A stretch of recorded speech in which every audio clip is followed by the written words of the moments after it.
आज हम लोग एक्सरसाइज 10.2 चैप्टर का नाम क्या है, वेक्टर अलजेब्रा। ठीक है ना, शुरुआत कर रहे हैं। देखिए चैप्टर बड़ा इंटरेस्टिंग है, समझिएगा। कुछ टॉपिक है, कुछ बेसिक चीज है, उसको जानना आपको जरूरी है। ठीक है ना। कह रहा है आपको, सबसे पहला पॉइंट लिखा है triangle law of vector addition के रूप में होता है। ठीक ना, जैसे आप फिजिक्स में भी पढ़े होंगे, याद कीजिए। आप एक ट्रिएंगल बनाइए। देखिएगा, टॉपिक को पहले समझना जरूरी है, इसके बाद चैप्टर खुद ब खुद समझ में आ जाएगा। सारे बच्चों का निगाह यहाँ बोर्ड पे देखिए सब। मान लीजिए आपके पास ये वेक्टर हो गया, अभी क्या हो गया, बी वेक्टर हो गया। अब एक काम करता हूं कि इनिशियल पॉइंट ही हो गया, इसको इस तरह से मैं मिला, यहाँ पे एक दूसरा एक वेक्टर हो गया। तो इसका रिजल्ट निकालने के लिए ए वेक्टर और बी वेक्टर दोनों को जोड़ दे तो तीसरा वेक्टर आ जाता है ए प्लस बी।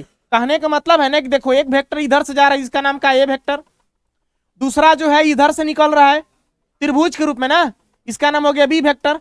इन दोनों का परिणामी निकालने के लिए, रिजल्टेंट वेक्टर निकालने के लिए इसको आप क्या कर दीजिए, आपस में मिला दीजिए। मिलाएंगे मतलब डायरेक्शन इसका विपरीत कर दीजिए। इस सेम डायरेक्शन हो गया, इधर गया इधर गया, मतलब एक ही ना गाड़ी देखिए, तो एक गाड़ी इधर गया, फिर यह गाड़ी किधर हो गया, इधर मुड़ गया, लेकिन डायरेक्शन तो सेम रहा। लेकिन इसमें देखिएगा तो डायरेक्शन अपोजिट हो गया। अगर इधर से डायरेक्शन रहता तो एक ही दिशा हो जाता, लेकिन डायरेक्शन विपरीत हो गया। एक गाड़ी यहां से निकला, फिर यहां गया, फिर दूसरा गाड़ी यहां से निकला, दोनों जाकर के यहाँ टक्कर कर गया। इसको रिजल्टेंट वेक्टर, मतलब जाके टकराएगा तो कितना वेक्टर होगा, इसको लिखा जाता है। ए और बी को क्या करते हैं, जोड़ देते हैं। ए वेक्टर प्लस क्या हो जाता है, बी वेक्टर हो जाता है। इसको याद रखिएगा, ठीक है ना। मतलब जब भी ट्रिएंगल के रूप में मिले, त्रिभुज के रूप में निकले, अब कहे कि रिजल्टेंट वेक्टर निकालिए, परिणामी सदिश निकालिए, तो दोनों को आप क्या कर दीजिएगा, जोड़ दीजिएगा। बात को समझ रहे हैं। देखिए लिखा हुआ है स्पष्ट में, A C is equal to A C vector का मान हो गया ए बी वेक्टर प्लस क्या हो गया, b c vector. A b को आप ए लिख सकते हैं, बी सी को क्या लिख सकते हैं, बी लिख सकते हैं, छोटा ग्रुप लिख सकते हैं, उसमें कोई दिक्कत नहीं है। चलिए यहाँ पे मैं लिख दिया ए सी वेक्टर, उससे कोई दिक्कत नहीं। अब इधर आइए, आपको आता है पैरेललोग्राम, समांतर चतुर्भुज, लॉ ऑफ वेक्टर एडिशन, मतलब समांतर चतुर्भुज का योग का नियम क्या कहलाता है। मैंने एक समांतर चतुर्भुज बनाया। समांतर चतुर्भुज में देखिए ये है, तो समांतर चतुर्भुज का आमने सामने का भुजा क्या होता है, बराबर होता है। ए है तो भी क्या हो जाएगा ए, आई बी है तो भी क्या हो जाएगा बी। इसका डायरेक्शन इधर है, इसका डायरेक्शन इधर है, तीसरा डायरेक्शन इधर से हमने दे दिया विपरीत, देख लीजिए इस तरह त्रिभुज जैसा। इसको परिणामी निकालने के लिए क्या करना पड़ेगा, इसको जोड़ दीजिएगा तो निकल जाएगा। बात को समझ रहे हैं ना। अब ये वाला ई है, ये है, ये वाला ई है, ये दोनों को जोड़िएगा तो निकल जाएगा, परिणामी निकल जाएगा। बात को समझ रहे हैं। इस समांतर चतुर्भुज के नियम से काम करता है। फिर कह रहा है properties of vector law of addition, मतलब जोड़ने के तरीका से वेक्टर का क्या क्या नियम हो सकता है। देखिए प्रॉपर्टीज गुण क्या हो सकता है, ए प्लस बी बराबर बी प्लस ए हो जाए, मतलब 4 + 5 = 5 + 4, दोनों को जोड़िएगा तो क्या आएगा, इक्वल आएगा। 4 + 5 = 5 + 4 ना, तो इसको कहा जाता है कम्यूटेटिव लॉ।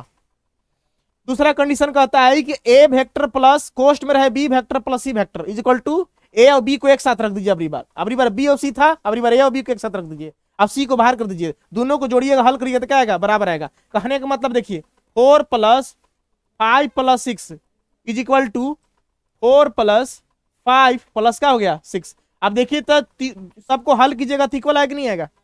6 × 5 = 11, 11 4 कितना हो गया 15। यहाँ देखिए 5 × 9 6 कितना हो गया 15। यही इन नियम को कहा जाता है कोई एसोसिएटिव लॉ कहा जाता है। चलिए ध्यान दीजिएगा, कोई सदिश में अगर जीरो वेक्टर जोड़ते हैं, जीरो वेक्टर बताए थे ना आपको, डिस्टेंस का हो जाए, जीरो हो जाए दूरी, तो जीरो वेक्टर जोड़ेंगे तो उसको a + 0 कितना आएगा, a आएगा। चाहे ऐसे लिखिए, चाहे जीरो को पहले कर दीजिए, अब a को बाद में कर दीजिए, उससे कोई फर्क नहीं पड़ता है। इक्वल है, इसका मतलब इतना का मान इतना हो सकता है, इतना का मान इतना हो सकता है। यहाँ देखिए ए वेक्टर में अगर कोई माइनस वेक्टर जोड़ते हैं, मतलब डायरेक्शन विपरीत हो जाए इसका, तो प्लस माइनस क्या हो जाएगा, माइनस, कट जाएगा तो कितना आ जाएगा 0। इसको ऐसे लिख सकते हैं, माइनस ए को पहले कर सकते हैं, वो क्या कर सकते हैं, बाद में कर सकते हैं। दोनों का मान कितना आएगा 0 आएगा, इसका मान 0 आएगा, इसका मान 0 आएगा, उससे कोई फर्क नहीं पड़ता है। नेक्स्ट देखिए आप क्या कहता है। फिर कहता है multiplication of A vector by scalar. हम लोग स्केलर का मतलब क्या हो गया, अदिश राशि, मतलब कोई अंक के साथ इसमें अगर गुना करते हैं तो क्या होगा। देखिए अगर कोई ए वेक्टर है, उसमें 2 से मल्टीप्लाई कर दिए हैं तो कितना हो जाएगा, 2a वेक्टर हो जाएगा, उससे कोई दिक्कत नहीं है। चलिए ए वेक्टर है, उसमें हाफ से भी गुना करिएगा तो हाफ हो जाएगा। अब ए वेक्टर में माइनस से गुना कीजिएगा तो इसका डायरेक्शन चेंज हो जाएगा। इस चीज को समझना है। देखिए ये प्लस में है, कोई दिक्कत नहीं, आगे बढ़ते चला जाएगा। जिसे मान ली कोई गाड़ी आगे जा रहा है, ठीक है, उसका डायरेक्शन आगे है, पीछे से कोई धक्का मार दिया तो उसका भी डायरेक्शन आगे नहीं रहेगा, प्लस में हो जाएगा सर। चलिए ए प्लस में आगे बढ़ जाएगा, दुगना हो जाएगा उसका वेग। ए वेक्टर में हाफ से मैंने आधा कर देंगे तो उसका वेग आधा हो जाएगा, उससे कोई दिक्कत नहीं। बस माइनस में गड़बड़ है कि अगर ए वेक्टर में अगर माइनस का चिन्ह आ जाएगा, माइनस से गुना करेगा तो उसका डायरेक्शन क्या हो जाएगा, चेंज। कोई आगे जा रहा था उसको माइनस से कर दीजिएगा तो क्या हो जाएगा, मैंने आगे कोई जा रहा है पीछे से उसको धक्का मार दिया, आगे से धक्का मार दिया उसको, तो उसका डायरेक्शन क्या हो जाएगा, चेंज हो जाएगा, पीछे की हो जाएगा। ठीक है, तो माइनस का चिन्ह लग जाएगा। फिर कहता है कंपोनेंट ऑफ ए वेक्टर, मतलब वेक्टर का कंपोनेंट पार्ट्स का होना चाहिए। समझिए ये देखिए 3D है, एक्स वाई जेड एक्सिस है, इसको समझना है कि एक्स वाले को आई कैप बोलते हैं और वाई वाले को जे कैप बोलते हैं, अभी जेड वाले को क्या बोलते हैं, के कैप बोलते हैं। ये बताता है डायरेक्शन, बताता है किस डायरेक्शन में आगे बढ़ रहा है। कोई पॉइंट पी लिए, ये ओपी नाम हो गया इसका, देखिएगा ओपी निकाला जाए इसका, तो इसका फार्मूला है आपको कंपोनेंट के साथ लिखा जाता है। कैसे लिखेंगे, एक्स को आई के साथ, वाई को जे के साथ और जेड को के के साथ लिखा जाता है। इसका मतलब एक्स का दिशा आई है, मतलब आगे की ओर बढ़ रहा है। फिर बताता है वाई की दिशा जे है, वो आगे की ओर बढ़ रहा है। अब इसका मतलब क्या होता है, जेड की दिशा क्या है, के, वो नीचे की ओर बढ़ रहा है चाहे ऊपर की ओर बढ़ रहा है, डायरेक्शन बताता है। अब इसका मैग्नीट्यूड निकालने कहेगा तो मैग्नीट्यूड को इस तरह से लिखते हैं, मॉडुलस दे देते हैं, ओपी का मॉडुलस दे देंगे। अब देखिए इसका जो कंपोनेंट हो गया, आई का हो गया एक्स हो गया, अब इसका वाई हो गया, अब इसका जेड हो गया, ये तीनों को स्क्वायर कर देंगे अब अंडर रूट कर देंगे, आपको मैग्नीट्यूड निकल जाएगा। जब भी सवाल जिस क्वेश्चन नंबर फर्स्ट आपको कहा है कि मैग्नीट्यूड निकालिए, तो बस कुछ मान देवल रहेगा, उसके जो कंपोनेंट भाग होंगे एक्स वाई जेड उसका स्क्वायर कर दीजिएगा, आपको मैग्नीट्यूड निकल जाएगा, उसका परिमाण निकल जाएगा। चलिए फिर कहता है यूनिट वेक्टर का फॉर्मूला। यूनिट वेक्टर आप पढ़े होंगे, जिस वेक्टर का मान का हो एकांक सदिश हो, मतलब या तो 1 मीटर हो या 1 सेंटीमीटर हो या 1 किलोमीटर, उसको यूनिट वेक्टर कहा जाएगा। ए कैप से इसको लिखा जाता है। फार्मूला है आपको ए वेक्टर बटा कौची, ए का मैग्नीट्यूड, मतलब एज का मान जो दिया रहेगा उसका हम लोग वेक्टर लिखेंगे, उसका मैग्नीट्यूड निकाल दें। मैग्नीट्यूड निकालने के देखिए तरीका आपके पास क्या, under root x square plus y square plus z square रख दीजिए, आपको सोल्यूशन आ जाएगा। चलिए नेक्स्ट आते हैं हम लोग, करा वेक्टर ज्वाइनिंग 2 पॉइंट्स। अगर दो वेक्टर को अगर ज्वाइनिंग किया जाता है, देखिए एक्सिस पर ड्रॉ किया गया है, यहां से यहां तक पॉइंट पी है, क्यू है, इसको हम लोग पी वाले को x1 y1 z1 बोले हैं, अब क्यू वाले को x2 y2 क्या बोले हैं, z2 बोले हैं। अगर हम लोग यहां से क्या निकालना है, पी क्यू निकालना है। मान लीजिए कि दो वेक्टर को ज्वाइन किया गया, ये सब इसको ज्वाइन किया जा रहा है, तो कैसे होगा देखिएगा, ओ क्यू बराबर, देखिए आपने पढ़ा है ई वाला वेक्टर प्लस ई वाला वेक्टर दोनों को जोड़ेंगे तो दोनों वेक्टर का आएगा, बराबर आएगा। रिजल्टेंट वेक्टर त्रिभुज के नियम बताए ना, ऐसे आइए अब फिर ऐसे आइए, मान लीजिए ए वेक्टर है, ये कौन सी है, बी वेक्टर, अब इसका डायरेक्शन इधर कर दिया अपोजिट, ई वाला का मान होगा, दोनों को क्या करना पड़ेगा, जोड़ना पड़ेगा। बात को समझ रहे हैं। अब उसी हिसाब से देखिए इस वेक्टर ओ क्यू का मान निकालने के लिए आपका हो गया ओपी प्लस का हो गया पी क्यू। ठीक है, अगर हमको पी क्यू निकालना है, इसके बीच का डिस्टेंस निकालना है, तो हम लोग क्या करेंगे, पी क्यू बराबर, देख लो प्लस में इधर जगह तो क्या हो जाएगा, माइनस में, देखो माइनस में हो गया। अब बात को समझेंगे, ओ क्यू का वैल्यू क्या आपके पास, ओ क्यू देख लीजिए हमारे पास क्या है, x2 y2 z2, इसको कैसे लिखेंगे हम, x2 को i लगाएंगे, इसको j लगाएंगे, इसको क्या लगाएंगे, k लगाएंगे।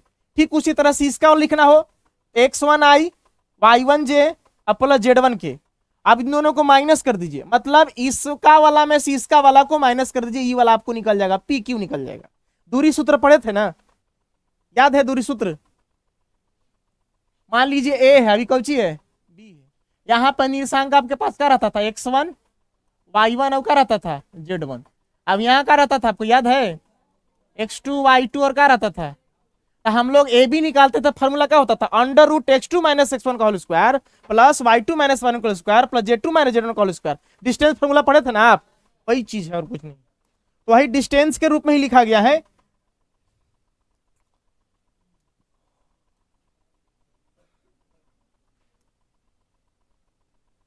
चलिए आगे समझिएगा।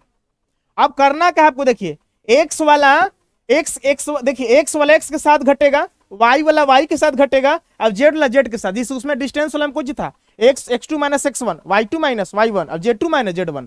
अब बाकी जो i j का होगा कॉमन हो जाएगा, देखिए x2 अब x1 में भी आई है, इसमें भी आई, इसमें भी आई है, दोनों में क्या निकाल दिया हम कॉमन।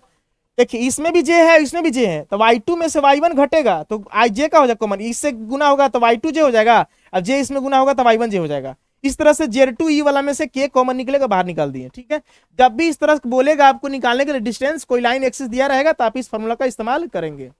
अब इसका मैग्नीट्यूड निकालने के लिए कहेगा, तो मैग्नीट्यूड का सीधा मतलब होता है कि जो आई जे का कंपोनेंट होता है एक्स वाई, उसके अंडर रूट करके स्क्वायर कर दीजिए। देखिए अंडर रूट करके क्या कर दीजिए, स्क्वायर कर दीजिए। इसका कंपोनेंट मतलब जो गुणांक है, जो गुना किया हुआ है एक्स वाई जेड से, इसके क्या कर दीजिए, स्क्वायर कर दीजिए।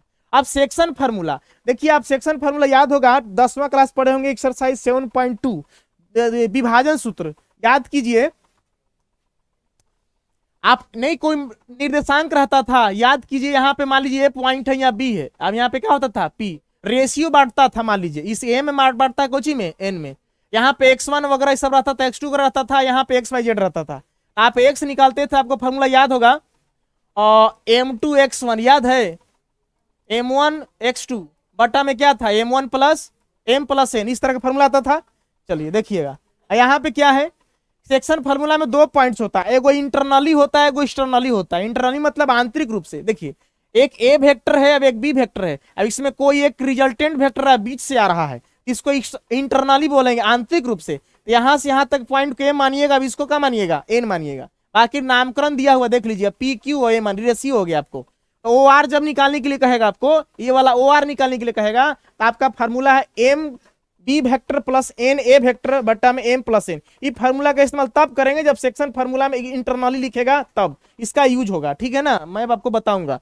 एक्सटर्नली का मतलब देखिए, एक ए वेक्टर एक बी वेक्टर, देखिए दूसरा अलग पॉइंट है, ये वाला इसके बाहर है, ये वाला अंदर है, अभी वाला पीला वाला देख लीजिए कहाँ है, बाहर, इसका निकालने कहेगा, ओ आर निकालने कहेगा एक्सटर्नली में बाहर वाला को, तो इसका m b vector minus n a vector बटा ए माइनस क्या है, एन है। अब तीसरा एक पॉइंट आता है, इसका मिड पॉइंट निकालने के लिए, मतलब मध्य बिंदु निकालने की फॉर्मूला ए प्लस बी बटा क्या कर दीजिएगा, 2 कर दीजिएगा। आइए हम लोग चैप्टर से मुलाकात करते हैं, देखिएगा क्वेश्चन बहुत सस्ता सस्ता है। देखिए फर्स्ट नंबर क्वेश्चन कर आपको एक्सरसाइज 10.2 वेक्टर अलजेब्रा करा, compute the magnitude of the following vector. Sir magnitude निकालना है एकदम, देयर इज नो जान सर, सवाल में कोई जान नहीं, समझिएगा। साइंस वाला सही में नहीं आया है,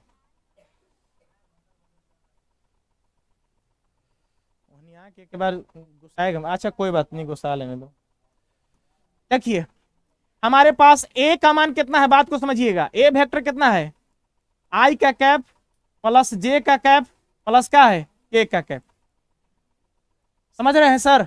अब मैग्नीट्यूड निकालने का तरीका हमने बताया था, देखो इसको आप ऐसे लिख सकते हो, देखो तो 1 आई का कैप प्लस 1 जे का कैप प्लस 1 के का कैप, समझ रहे हो सर, किसके जगह पर होता है, देखिए एक्स आई का कैप प्लस वाई जे का कैप प्लस जेड के का कैप, बात को समझ रहे हैं। ये मैग्नीट्यूड का सर तरीका फार्मूला होता है। अब देखिए मैग्नीट्यूड निकलता कैसे, बात को समझेंगे सर, मैग्नीट्यूड का नहीं सर, सॉरी सर, मान लीजिए वेक्टर इस रूप में लिखा हुआ है, इस रूप में आपको लिखा हुआ है, अब हमको मैग्नीट्यूड निकालना है तो कैसे निकालेंगे समझिएगा, लिखूंगा ए का मैग्नीट्यूड बराबर, आप देख सकते हैं मैग्नीट्यूड का फार्मूला क्या बताया गया, मैग्नीट्यूड था ना जी, देखो यहाँ क्या है, under root x square plus y square plus z square, देख रहे हो मैग्नीट्यूड देख रहा है ना। अगर ओपी निकाल, ओपी है तो ओपी, अगर यहाँ ए लिखल रहेगा तो ए लिखेंगे, बी लिखल रहेगा तो बी लिखा रहेगा, उससे कोई मतलब नहीं है। चलिए देखिएगा, इसको हम फार्मूला है हमारे पास अंडर रूट एक्स का स्क्वायर प्लस वाई का स्क्वायर प्लस क्या है, जेड का स्क्वायर। देखो तो ए वेक्टर का मैग्नीट्यूड कैसे निकलेगा, एक्स के जगह पर क्या आपके पास 1 छिपा हुआ है, वाई की जगह पर क्या है, अब जेड की जगह पर क्या है, तो 1 का स्क्वायर प्लस 1 का स्क्वायर प्लस 1 का स्क्वायर, यानी कि ए का मैग्नीट्यूड आपका निकल गया क्या, 1 1 कितना हो गया, √3 हो गया, पहला का क्या हो गया आपको आंसर हो गया। चलिए क्वेश्चन नंबर बी देखा जाए, बी आपके पास वेक्टर दिया है 2i का कैप -7j का कैप -3k का कैप, बात को समझ रहे हैं। अब इस सबका कुछ निकला मैग्नीट्यूड, तो मैग्नीट्यूड निकालने के लिए हमने क्या तरीका बताया, बी वेक्टर का मैग्नीट्यूड इस तरह से मॉडुलस में दे दीजिए, मैग्नीट्यूड हो जाएगा। फार्मूला आपके पास क्या है, एक्स का स्क्वायर प्लस वाई का स्क्वायर प्लस क्या है, जेड का स्क्वायर। आप देख सकते हैं कि इसके अंदर क्या है, एक्स के जगह पर आपके पास क्या है, हो गया 2 का स्क्वायर प्लस, देखो ये -7 हो गया ना सर, यहाँ लिखोगे -7 का स्क्वायर, हालांकि माइनस को स्क्वायर किया जाए तो प्लस आ जाएगा, लिखो यानी कोई फर्क नहीं पड़ता है, लेकिन दिखा दो सर, हम लोग मैथमेटिशियन नहीं सर। देखिए -3 का क्या हो जाएगा स्क्वायर, अब इसका बी का यहाँ देखिए किस तरह से मैग्नीट्यूड निकल रहा है, इसका हो जाएगा आपको कितना हो जाएगा, 2 दूने कितना हो गया 7 7 कितना हो गया, अब 3 3 कितना हो गया, इसको जोड़ दीजिए आप, कितना हो जाएगा आपके पास? 4909 कितना हो गया? 58। 58 और 4 कितना हो गया? बात को समझ रहे हैं? चलिए ये आपका आंसर हो गया सर। चलिए आते हैं सी नंबर, देखिएगा सर हमारे पास सी कहता है सी वेक्टर इक्वल टू कितना हमारे पास 1/√3 i का कैप प्लस 1/√3 j का कैप है और माइनस 1/√3 कितना है k का कैप। अब हम लोग को सर इसका क्या निकालना है? मैग्नीट्यूड। तो कैसे निकालेंगे? सी वेक्टर का मैग्नीट्यूड मॉडुलस डाल देंगे अंडर रूट, इसके कोफिशिएंट क्या है 1/√3 का क्या हो जाएगा? स्क्वायर। 1/√3 का क्या हो जाएगा? Square. X square plus y square plus z square होता है ना, हो जाएगा 1/√3 का क्या हो गया? स्क्वायर। अच्छा माइनस, चलिए यहाँ लगा दीजिए माइनस। यहाँ हो गया सी वेक्टर का मैग्नीट्यूड हो गया, देखिए 1 का स्क्वायर 1 हो गया, √3 का स्क्वायर 3 हो जाएगा ना, 1 हो जाएगा 3 हो जाएगा, 1 हो जाएगा हो जाएगा 3 हो जाएगा। यानी कि सी वेक्टर का मैग्नीट्यूड आप निकालने जा रहे हो। सर कितना आना चाहिए बताइए? एलसीएम लोगे ना इसका, देखिए हाँ नीचे 3 हो गया, यानी कि 1 + 1 प्लस, बात को समझ रहे हैं ना? चलिए यानी कि सी वेक्टर का मैग्नीट्यूड हो गया 3/3 अंडर रूट ना, कैंसल आउट होगा 1 बार में। सी वेक्टर का मैग्नीट्यूड कितना हो गया? 1। आंसर हो गया ना। चलिए क्वेश्चन नंबर 2 देखिए सर। क्वेश्चन नंबर 2 कहता है right the different vector having same magnitude. आपको दो ऐसा वेक्टर देना है जिसका मैग्नीट्यूड क्या हो? सेम हो। बात को समझ रहे हैं? आइए हम लोग देता हूं, बस आपको गिवन लिख देना है सर, और कुछ नहीं करना है सर। आइए ना देखिए ना सर, मैं एक वेक्टर लेता हूं, ए वेक्टर बराबर हमने लिया आई का कैप प्लस जे का कैप प्लस क्या लिया हमने? के का कैप। ऐसा दो वेक्टर लीजिए, राइट द डिफरेंट वेक्टर, माने अलग अलग वेक्टर लीजिए जिसका मैग्नीट्यूड क्या होना चाहिए? सेम होना चाहिए, इसका सेम मैग्नीट्यूड होना चाहिए सर। देखेंगे आप, हमने ए वेक्टर लिया और दूसरा बे वेक्टर लिया, बी डिफरेंट माने अलग अलग। हमने लिया आई का कैप माइनस जे का कैप माइनस के का कैप, देखिए तो अलग अलग वेक्टर हो गया ना। अब इसको मैग्नीट्यूड देखिए सेम हम लोग कैसे करेंगे बताइए? ए का मैग्नीट्यूड निकालेंगे तो कितना आएगा बताइए? फार्मूला आपका क्या कहता है, याद है ना? √x का square plus y square plus क्या होता है? Z square. एक्स जब क्या आपके पास 1 का स्क्वायर, यहाँ का है 1 का स्क्वायर, अब यहाँ भी क्या छिपल है 1 का स्क्वायर। इसको अगर हल करेंगे तो आपके पास कितना आएगा डियर? √3 आएगा। चलिए अब बी का मैग्नीट्यूड निकालिए सर। देखिए बी का मैग्नीट्यूड निकालते हैं हम लोग तो कितना आएगा बताइए? फार्मूला वही रहेगा ना। देखिए 1 का स्क्वायर, इसके इधर x छिपा हुआ है तो x से 1 है, तो 1 का स्क्वायर प्लस -1 ना। चलिए -1 का स्क्वायर हो गया, अब प्लस क्या हो गया? -1 का स्क्वायर। चलिए यहाँ पे निकालोगे तो आपका ठीक तो वही आएगा, 1 का स्क्वायर 1 आएगा प्लस क्या आएगा? देखिए तो इसका मैग्नीट्यूड सेम आ गया। आपको ऐसा देना था डिफरेंट वेक्टर जो दोनों का मैग्नीट्यूड क्या आना चाहिए? सेम आना चाहिए, इक्वल आना चाहिए। चलिए अब आपका प्रूव्ड हो गया। चलिए नेक्स्ट क्वेश्चन देखिए, कह रहा राइट 2 डिफरेंट वेक्टर, फिर कहता है कि दो अलग अलग वेक्टर लिखिए हैविंग, जिसके पास सेम डायरेक्शन हो। डायरेक्शन क्या हो? सेम हो। देखिए कुछ भी दे सकते हैं, मैंने मान लिया ए वेक्टर दिया आपके पास, वही आई का कैप दे दिया प्लस जे का कैप दे दिया और प्लस के का कैप दे दिया। अब देखिए बी वेक्टर हमने दिया 4i का कैप दे दिया हमने प्लस 4j का कैप दे दिया हमने और 4k का कैप दे दिया। देखिए इसका डायरेक्शन सबका सेम होगा। अगर कहीं माइनस लगा दीजिएगा तो डायरेक्शन क्या हो जाएगा? अलग अलग हो जाएगा। आपने पढ़ा है सर, ए वेक्टर अगर आगे की ओर जा रहा है माइनस लगा दीजिएगा तो ये आगे की ओर जाएगा, तो ये माइनस लगाने से किधर हो जाएगा? पीछे की ओर हो जाएगा। डायरेक्शन आगे मेरे सब प्लस में होना चाहिए, किसी माइनस नहीं होना चाहिए, डायरेक्शन सबका सेम रहेगा। चलिए तीसरा का भी उत्तर हो गया आपका। क्वेश्चन नंबर 4 की ओर आता हूं। Find the values of x and y so that the vector 2i का कैप प्लस 3j का कैप एंड xi का कैप प्लस yj का कैप आर इक्वल। आप x और y का वैल्यू निकालिए, क्या कहता है x और y का, ताकि दो वेक्टर आपके पास दिया हुआ है और दोनों वेक्टर कौन सी है? इक्वल है। इक्वल वेक्टर का मतलब क्या होता है, जिसका सेम डायरेक्शन हो और सेम मैग्नीट्यूड हो, क्या कहलाएगा, इक्वल वेक्टर। यहां देखिए इक्वल वेक्टर जिसका सेम डायरेक्शन हो, डायरेक्शन का हो, सेम डायरेक्शन हो, बात को समझ रहे हैं, और इसका मैग्नीट्यूड सेम हो, मतलब ये पूरा माप यहां से यहां तक 10 है, तो यहां से यहां तक इसका माप कितना होना चाहिए, 10 होना चाहिए। यानी कि कहा जाए तो ए वेक्टर बराबर क्या होना चाहिए, बी वेक्टर, तब इसको इक्वल वेक्टर कहा जाएगा। देखिए यहां पे आपको चर्चा किया जा रहा है। देखिए तो मान लीजिए कि आपके पास ये वेक्टर है, लिखेंगे चूंकि गिवन दैट, आप छोड़ दिए ऐसे लिख दिए ना, ए वेक्टर बराबर क्या मान लीजिए आप, क्या दिया आपके पास 2i का कैप प्लस 3j का कैप ना, लेट कर लीजिएगा, लेट 3j का कैप। बी वेक्टर को मान लीजिए आपके पास क्या है, xi का कैप प्लस yj का कैप ना, और दोनों इक्वल है, लिखेंगे चूंकि टू वेक्टर्स आर इक्वल, दोनों बराबर है, यानी कि ए वेक्टर का मान बी वेक्टर के मान का क्या है, बराबर है। ए वेक्टर का वैल्यू कितना आपके पास 2i का कैप प्लस 3j का कैप इक्वल टू कितना है xi का कैप प्लस yj का कैप। अब दोनों बराबर है तो करना क्या है ना कि देखिए i का कंपोनेंट x है तो दोनों इक्वल है, मतलब x का वैल्यू 2, और देखिए j का कंपोनेंट y है, अब यहाँ क्या है 3, तो y कंपोनेंट क्या हो गया 3, यहाँ से x का वैल्यू मिलेगा 2, अब यहाँ से y का वैल्यू मिलेगा कौन सी 3, आंसर हो गया सर, ये रहा x और y का वैल्यू। आइए नेक्स्ट क्वेश्चन, आइए